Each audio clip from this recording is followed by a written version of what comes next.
Hey friends, it's Amanda from Love and Renovations. Welcome back to my channel where we talk all things home decor, DIY, inspiration, everything you need to make your house a home. I'm so happy you're here today.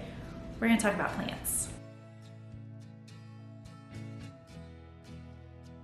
In March of last year, whenever the world started falling apart, I really very quickly turned to plants.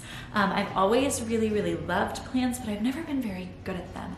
And I really wanted to learn how to take care of plants. And so I started buying them in shocking numbers, and very quickly I became a plant person, and I've learned so much over the last year or so, and I am here to pass some knowledge on and help you become a plant person too, because you can be. Even if you think you have a black thumb, even if you kill every plant you've ever bought in your house, I promise I can help. So today, we're gonna be talking about my top 10 favorite beginner-friendly plants that anyone can take care of. I promise you can handle at least one of these plants. You can. Don't argue with me. You can do it. Are you ready to see what the plants are? Let's dive right in. Top 10 plants that are perfect for beginners. Ready, go. Let's start with this guy. Isn't he so cute? This guy is often referred to as a Chinese money plant. He is a pilea. I'm really good at keeping them alive, but I'm not good at saying them. He's real cute and so easy to take care of. This little guy was actually a propagation from my friend's plant. So as this plant gets bigger, it produces these little offshoots that can eventually just be plucked right off the plant and plopped into some soil. So I propagated this guy when he was about this big, and I put him in some soil and he is growing. This is a very easy to take care of plant. Doesn't like to sit right in the sunlight, but it wants a fair amount of light, and it needs to be watered about once a week. And that's it. He's pretty slow growing, and he only is gonna get to be about 2 feet-ish tall. They don't get super huge, so it's not gonna take over your house. And this doesn't look like a beginner-friendly plant, you know? He looks nice and challenging. So, plant number 1. Are you ready for plant number 2? The ZZ plant. You've heard of a ZZ plant, right? These guys are so popular, and for good reason, because they're basically impossible to kill. This is actually a raven variety, so as you can see, the leaves are very dark, really beautiful, almost black leaves. They start off a really bright green, and then they slowly darken up until they're all this really beautiful color. The most common cause of death for a ZZ plant is gonna be overwatering it. It's almost impossible to underwater this guy.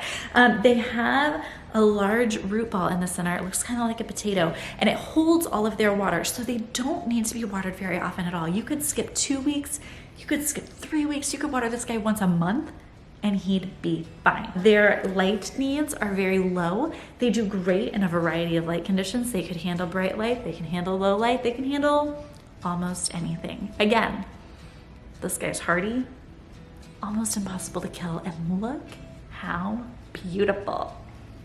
The ZZ plant.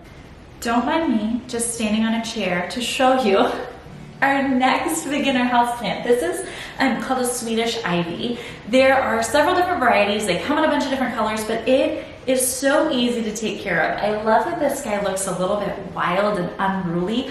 Eventually, as it grows, it will start to spill over the top, kind of like my pothos does. And again, just like regular watering, a little bit of light, and he does great. This is a really lush and happy plant that's gonna add a lot of life to your home. It's a perfect beginner house plant. Okay, the next plant that we're gonna chat about is a cactus. This guy's a little suggestive. This one is one that my son picked out. Succulents are always touted as a really beginner-friendly plant, but if I'm being really honest with you, the plants that I kill the most often are succulents.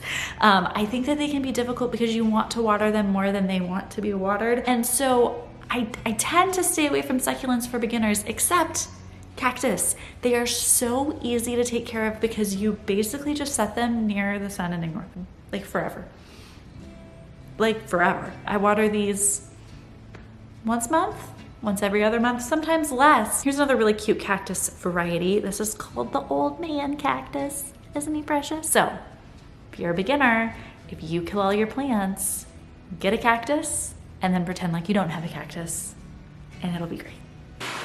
I'm down here on my floor to tell you about one of the most popular trendy plants out there, the Monstera. And they might seem a little bit scary, but I promise you these are a perfect beginner houseplant. They are fast growing. They get to be massive, which is the most satisfying thing in the world.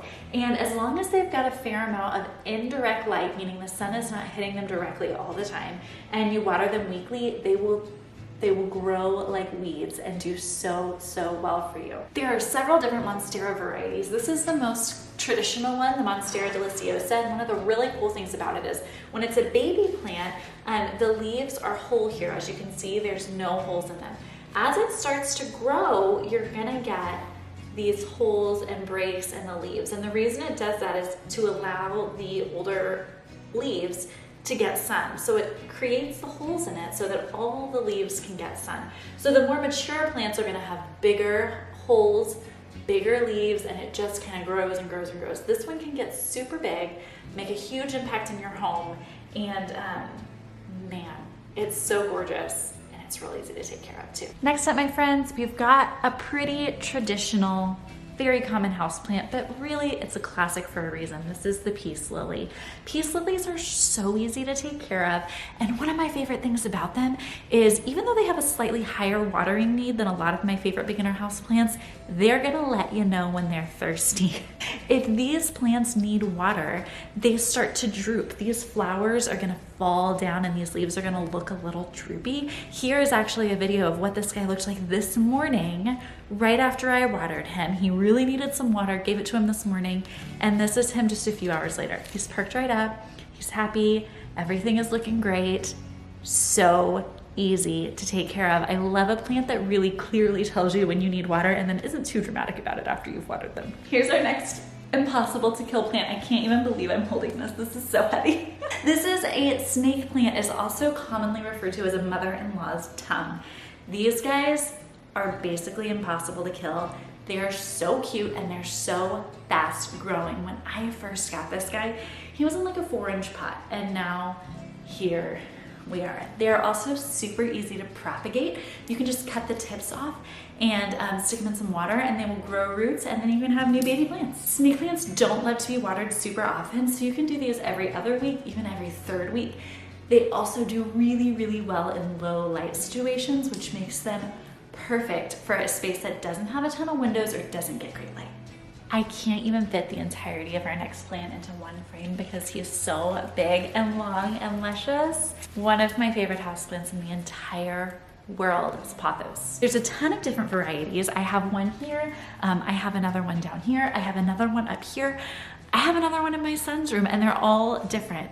But this guy started off like maybe this long, and less than a year later, I've trimmed him 3 or 4 times, he just keeps growing. Pothos are similar to ZZ plants in that they're really hardy, really easy to take care of, and honestly kind of hard to kill. They do really well in a variety of lighting conditions. They only need to be watered about once a week, and if you skip one, it's fine. When this guy gets thirsty, his leaves will start to curl up a little bit, so it's really easy to tell whenever they need some water. As it gets nice and long, it starts to get a little bit thinner at the top because all the energy for the plant is going towards these new growth, and it's kind of hard for it to keep up with the leaves at the top, so it might start to drop leaves. But what I like to do is just cut off. As I'm trimming it, I will propagate these leaves, I will get them some roots growing, and then I'll replant them up at the top to keep things looking nice and full and lush and healthy. Legitimately, every homeowner needs a pothos. All of us, we all need one, because who doesn't want a curtain of gorgeous plant happening in your home? Everybody wants that. In total, I have more than 50 plants in my home, and if I had to pick a favorite, it's the Rapidogia. Again, can't pronounce them, but I can keep them alive. This guy's often referred to as a mini Monstera, but that's incorrect. He's not actually a part of the Monstera family. He has his own thing, and this is the best, most satisfying plant to grow. When I bought him, he was about this big, and I put him on my nightstand and I thought, oh look, he'll add a little bit of life. And about 2 months later, I started having to trim him. And then 2 months later, I had to trim him again. And then I very quickly realized he was not meant to sit on a nightstand because this guy is as tall as me and getting new leaves every day. And it's so easy. Weekly waterings, bright and direct light, that's about all you need to keep this guy alive. And I'm hoping eventually maybe he'll just touch the ceiling. So, favorite plant ever, definitely this guy. If you can track one down, don't pass it up. You've gotta get it. A lot of times at nurseries, it'll be labeled as a mini Monstera. So if you see that, grab it, bring it home. You won't regret it. And finally, we've got one more plant that is such a fun one that really doesn't look like a boring beginner plant, but so easy to take care of. This guy is called a spider plant. They do really well both indoors and outdoors as long as they aren't getting a ton of direct sunlight. And one of my favorite things about these guys is as they get big, they start to grow these little babies. These are actually little baby spider plants and you can propagate them. All you have to do to create an entirely new plant is pop this little baby right off, stick this in some soil, and over time it will grow roots and turn into a whole nother plant. So as you can see, I've got all these little babies all over this guy that can easily turn in to new plants. So this is like 25 plants for the price of one. And that's it, my friends. Those are my top 10 plants for beginner plant owners. If you feel like you can't keep plants alive, try one of those plants. I recommend you do a little bit of research into the plant before you buy it. See what its light needs are, see what its watering needs are. Make sure that you're ready to commit a little bit. But these are very, very hardy plants. They're not easy to kill and they will make a huge, huge difference in your home. And you know, maybe eventually you'll end up like me with more plants than you have room for in your house. It's not a bad problem to have. Thank you so much for watching. If you love this video, be sure to subscribe. I am always releasing new videos with DIY tutorials, inspiration, more plant tips, and all the things that you need to help make your house a home. I'm so glad you're here. I'll see you next time.